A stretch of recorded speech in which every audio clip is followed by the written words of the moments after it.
নমস্কার। আজকে এই ভিডিওতে আপনারা জানবেন একজন কিডনি ফেলার পেশেন্টকে কেন লেবু ও দই মানা করা হয়, বা একজন কিডনি ফেলার পেশেন্ট কেন লেবু ও দই খাবেন না। গরমের দিনে অনেক কিডনি পেশেন্টদের ইচ্ছে করে লেবু জল বা দই দিয়ে লস্যি খেতে, কিন্তু ডক্টর খেতে বারণ করে থাকেন। কেন নিষেধ করা হয়ে থাকে? এর পিছনে কিছু কারণ আছে। আপনি কিডনি ফেলার পেশেন্ট হয়ে থাকলে যদি আপনি জানেন যে কেন কোন জিনিসটা খাওয়া যাবে না, তবে আপনাকে নতুন করে তা বুঝতে অসুবিধা হবে না। যখন আমাদের কিডনি খারাপ হওয়া শুরু করে, তখন বডিতে যে এক্সট্রা টক্সিক জমে, তা যেমন waste material, creatinine, urea, acid, এছাড়া আরও অন্যান্য ওয়েস্ট মেটেরিয়াল দেখা যায়।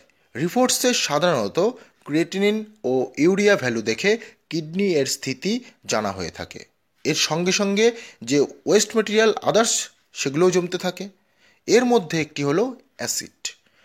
ইউরিন রিপোর্টস লক্ষ্য করলে দেখবেন ইউরিন অ্যাসিডিটিক হয়ে থাকে, অর্থাৎ আমাদের ইউরিনের দ্বারা আমাদের কিডনি বডিতে তৈরি হওয়া অ্যাসিড ও ওয়েস্ট মেটেরিয়ালস বাইরে বের করে। কিডনি খারাপ হতে থাকলে তার কাজ কমে যায়, ফলে বডিতে থাকা অ্যাসিড বাইরে বেরোতে পারে না সঠিকভাবে, যার ফলে কি হয়, ব্লাডে ওই অ্যাসিড প্রচুর পরিমাণে জমতে থাকে। ব্লাডে অ্যাসিডের পরিমাণ জমে যাওয়াকে বলা হয় মেটাবলিক অ্যাসিডোসিস। এই মেটাবলিক অ্যাসিডোসিস পরিস্থিতিতে কিডনি আরও দ্রুত খারাপ হতে থাকে।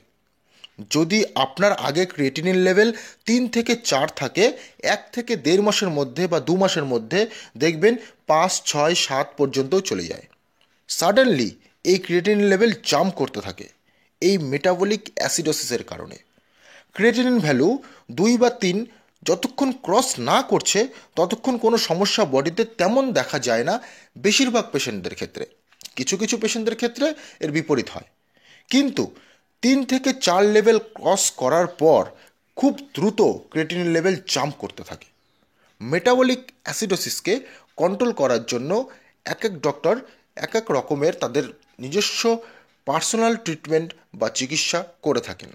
তবে ম্যাক্সিমাম ডক্টর ইউজ করেন সোডিয়াম বাইকার্বনেট, যা বেকিং সোডা নামেও পরিচিত। এই বেকিং সোডা ট্যাবলেট প্রত্যেকটি কিডনি ফেলিয়ার পেশেন্টকে দেওয়া হয় তার মেটাবলিক অ্যাসিডোসিসকে কন্ট্রোল করার জন্য। এই ট্যাবলেট কম মাত্রা বা বেশি মাত্রায় শুধু খেলেই হবে না, এটা দেখতে হবে যে আমাদের বডিতে কাজ করছে কি না। এই মেটাবলিক অ্যাসিডোসিসকে কন্ট্রোল করার জন্য যে বেকিং সোডা নামে বা সোডিয়াম বাইকার্বনেট নামে যে ট্যাবলেট দেওয়া হয়, তা অনেক নামেই পরিচিত, যেমন নডোসিস বা সারফিসেক্স বা আরও অন্যান্য। এই মেটাবলিক অ্যাসিডোসিস পরিস্থিতিতে টক জাতীয় খাবার বা ফ্রুটস আমরা খাই, তবে বডিতে আরও অ্যাসিড জমতে শুরু করবে। তাই প্রত্যেকটি কিডনি পেশেন্টকে লেবু ও দই নিষেধ করা হয়ে থাকে। তার কারণ এতে ল্যাকটিক অ্যাসিড থাকে। এছাড়াও আম, তেঁতুল, আঙ্গুর, কিউই, মৌসুমি, কমলালেবু এসবকেও আমরা নিষেধ করে থাকি। এবার কিছু পেশেন্ট প্রশ্ন করেন এমনটা যে আম তো আমি খেয়েছিলাম, কিন্তু মিষ্টি ছিল, টক আম তো আমি খাইনি। জেনে রাখুন, আম বা এসব টক জাতীয় ফল যতই মিষ্টি হোক না কেন, এর মধ্যে থাকে অ্যাসকারবিক ও সাইট্রিক অ্যাসিড। কাঁচা অবস্থায় টক ও পাকা অবস্থায় মিষ্টি থাকলেও এরকম ফল আপনি খাবেন না, বা মিষ্টি দইও খাবেন না, কারণ এগুলিতে থাকা অ্যাসিড কিডনিকে আরও ড্যামেজ করে দেয়।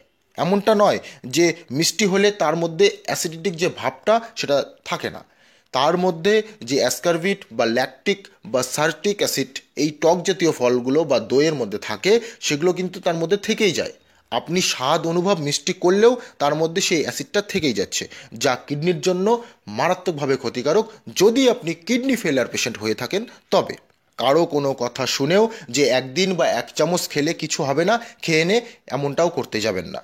আশা করছি এই ভিডিওতে আপনি বুঝতে পেরেছেন যে একজন কিডনি ফেলিয়ার পেশেন্ট কেন লেবু ও টক দই বা দই খেতে পারেন না। ভালো থাকুন, সুস্থ থাকুন, নিজের কিডনির যত্ন নিন, সঠিকভাবে ডায়েট মেনটেন্স করুন, আপনার চিকিৎসকের পরামর্শ মেনে চলুন। ধন্যবাদ।